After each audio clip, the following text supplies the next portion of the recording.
ബലൂചിസ്ഥാൻ എന്ന് പറയുന്ന മേഖല, ഈ ബലോച്ചികൾ ഏതാണ്ട് ഒരു കോടിക്ക് മേൽ വരുന്ന ഒരു ജനതയാണ്.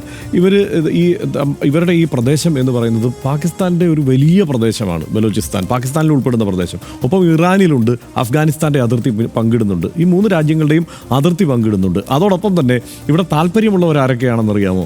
അത് ഒന്ന് പാകിസ്ഥാൻ്റെ തന്നെ പ്രധാനപ്പെട്ട താല്പര്യങ്ങൾ. കാരണം ധാതു സമ്പുഷ്ടമായ ഒരു മേഖലയാണ്.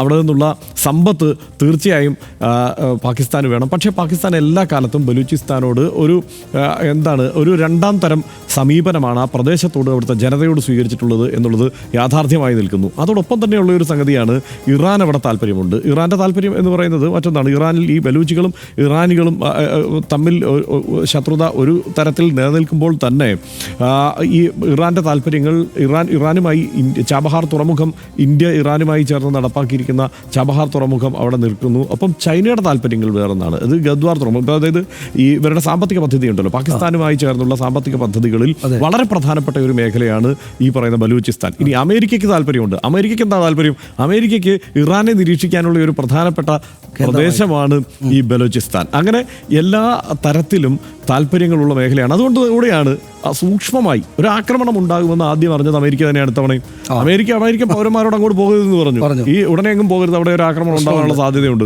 കൃത്യം ആക്രമണം ഉണ്ടാവുകയും ചെയ്തു. അപ്പോൾ അന്താരാഷ്ട്ര താല്പര്യങ്ങൾ പലതരത്തിൽ പ്രവർത്തിക്കുന്ന ഒരു സ്ഥലമാണ്. നമുക്കറിയാം, ഇന്ത്യയുടെ ഭാഗമായിരുന്നു. ഇന്ത്യ എന്ന വിശാലമായ ഇന്ത്യയുടെ ഭാഗമായിരുന്നു. പിന്നെ ഇന്ത്യയും പാകിസ്ഥാനും വേർപിരിയുമ്പോൾ ഇന്ത്യക്കൊപ്പം നിൽക്കണമെന്ന് ആഗ്രഹിച്ചവരാണ് ബലൂചിസ്ഥാനികൾ, അല്ലെങ്കിൽ സ്വതന്ത്ര രാഷ്ട്രമായി പിന്നെ നിലനിൽക്കുന്നത്. പക്ഷേ അന്ന് മുഹമ്മദ് അലി ജിന്ന കടുംപിടുത്തം നടത്തിയാണ് പട്ടാളത്തെ 48 ഇത് പിടിച്ചെടുക്കുന്നത്.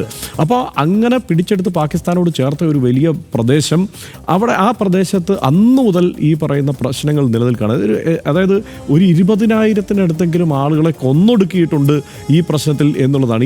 ഈ ഒരു സംഘർഷത്തിൽ ഒരു 10-20,000 പേരെങ്കിലും കൊല്ലപ്പെട്ടിട്ടുണ്ടാവാം എന്ന് തന്നെയാണ്. ഈ ഇപ്പോഴത്തെ സംഭവത്തിലല്ല, ഈ ബലൂചിസ്ഥാനികളുമായുള്ള പാകിസ്ഥാന്റെ നിരന്തരമായ സംഘർഷത്തിൽ അത് ഉണ്ടായിട്ടുണ്ടാവുന്നതാണ്. അത് എല്ലാ അന്താരാഷ്ട്ര തലത്തിൽ വലിയ സാമ്പത്തിക താല്പര്യം കിടക്കുന്ന പ്രദേശമായതുകൊണ്ട് തന്നെ ഇനിയും തർക്കങ്ങളും സംഘർഷങ്ങളും ഉണ്ടാവുക.